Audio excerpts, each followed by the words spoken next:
केन्द्रमंत्री निर्मला सीतारमण सोमवार 2021-22 आर्थिक वर्ष पर केन्द्र बजेट उपस्थापन कर बजेट कृषि बैंकिंग रेल समेत विभिन्न क्षेत्र पर अनेक घोषणा करा तेबे अर्थमंत्री निर्मला सीतारमण पूर्व बजेट भाषण अपेक्षा एथर बहुत कम कथा कहते।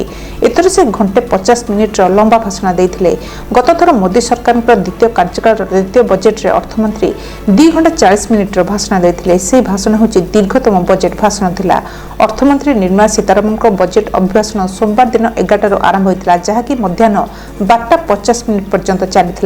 एपरी भाव में से 2 घंटार कम समय धरी कथा हेले। 2019-20 आर्थिक वर्ष पर उपस्थापित बजेट रे निर्मला सीतारमण 2 घंटा 17 मिनिट कथा होतिले। एथिसहित शेषथर पर से बजेट भाषण समाप्त करथिले जहाँ सकाळ 11 अपराह्न 1:40 मिनिट आरंभ होइतिला।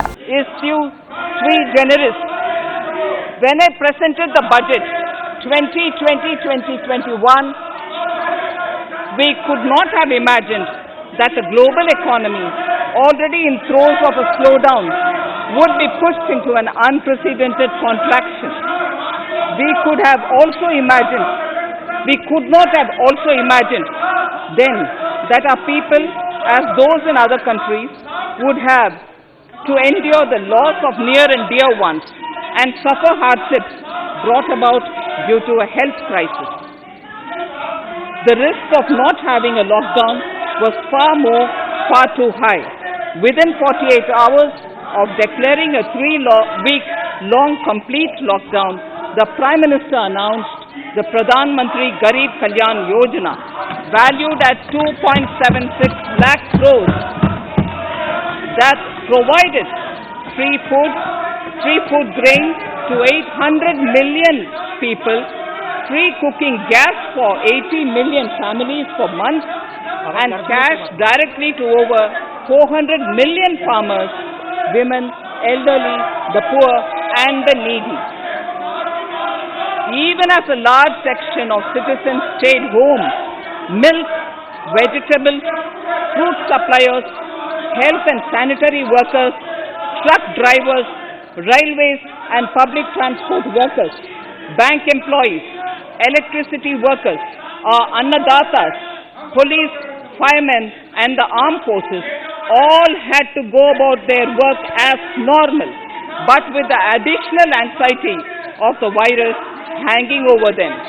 We recognize this, and I think I speak on behalf of everybody in this august house when I express my heartfelt gratitude to these men and women for how they were able to carry out their work and duty to provide for the nation's basics over those crucial months. Speaker, sir, for public good, honorable members of parliament and members of legislative assemblies too offered their salaries. In May 2020, the government announced the Atmanirbhar Bharat package. To sustain the recovery further into the year, we also rolled out 2 more Atmanirbhar packages, 2 and 3. Total financial impact of all the Atmanirbhar Bharat packages, including measures taken by the RBI, was estimated to be about 27.1 lakh crores, which amounts to more than 13% of our GDP. As a government, we kept a watch on the situation and were proactive in our responses. The government, led by the Prime Minister, stretched its resources to deliver for most vulnerable sections of our society, the poorest of the poor, the Dalits, the tribals, the elderly, the migrant workers and our children. The Pradhan Mantri Garib Kalyan Yojana, the 3 Atmanirbhar packages and announcements made later were like 5 mini budgets in themselves. The Atmanirbhar packages accelerated our pace of structural reforms, redefinition of MSMEs, commercialization of the mining sector, agriculture and labor reforms, privatization of public sector undertakings, one nation, one ration card, production-linked incentive schemes are some of the notable reforms carried out during this period. Faceless income tax assessment, DBT, and financial inclusion are the others. Today, India has 2 vaccines available and has begun medically safeguarding not only her own citizens, against COVID-19, but also those of 100 or more countries. It is added comfort to know that 2 or more vaccines are also expected soon. Honorable Prime Minister launched the vaccination drive by crediting and thanking our scientists. We are ever grateful for the strength and rigor of their efforts. Having said that, we are all reminded time and again that our fight against COVID-19 continues into 2021. Now, just as it happened after the 2 world wars, there are signs that the political, economic, and strategic relations in the post-COVID world are changing. This moment in history is the dawn of a new era, one in which India is well poised to truly be the land of promise and hope. I borrow the words of Rabindranath Tagore. Faith is the bird that feels the light and sings when the dawn is still dark. Faith is the bird that feels the light and sings when the dawn is still dark. In this spirit, I can't help but recall the joy that we as cricket-loving nation felt after the Team India's recent spectacular success in Australia. It has reminded us of all the qualities that we as a people, particularly our youth, epitomize of having abundant promise and the unsuppressed thirst to perform and to succeed. Today, data shows that India now has one of the lowest death rate of 112 per million population and one of the lowest active cases of about 130 per million. This has laid the foundation to the revival we are seeing now in the economy. This budget will be the first of this new decade.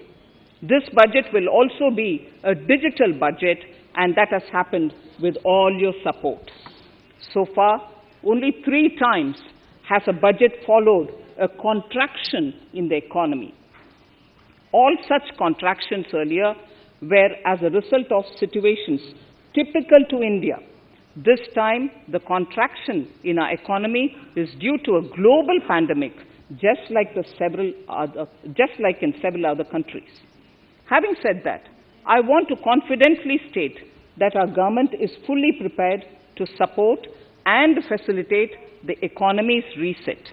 This budget provides every opportunity for our economy to raise and capture the pace that it needs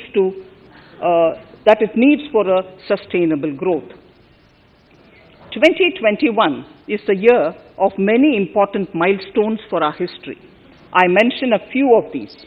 It is the 75th year of independence, 60 years of Goa's accession to India, 50 years of the 1971 India-Pakistan War. It will be the year of the 8th census of independent India. It will also be India's turn at the BRICS presidency, the year for our Chandrayaan-3 mission, and the Haridwar Mahakumbh.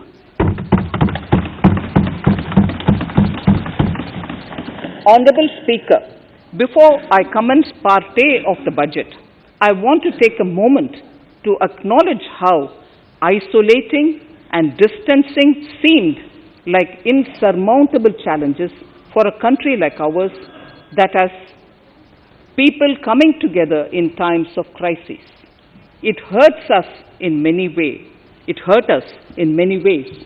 I bow my head in respect to every citizen for the endurance shown in facing what was an undeniably a tough year for all our physical and mental well-being.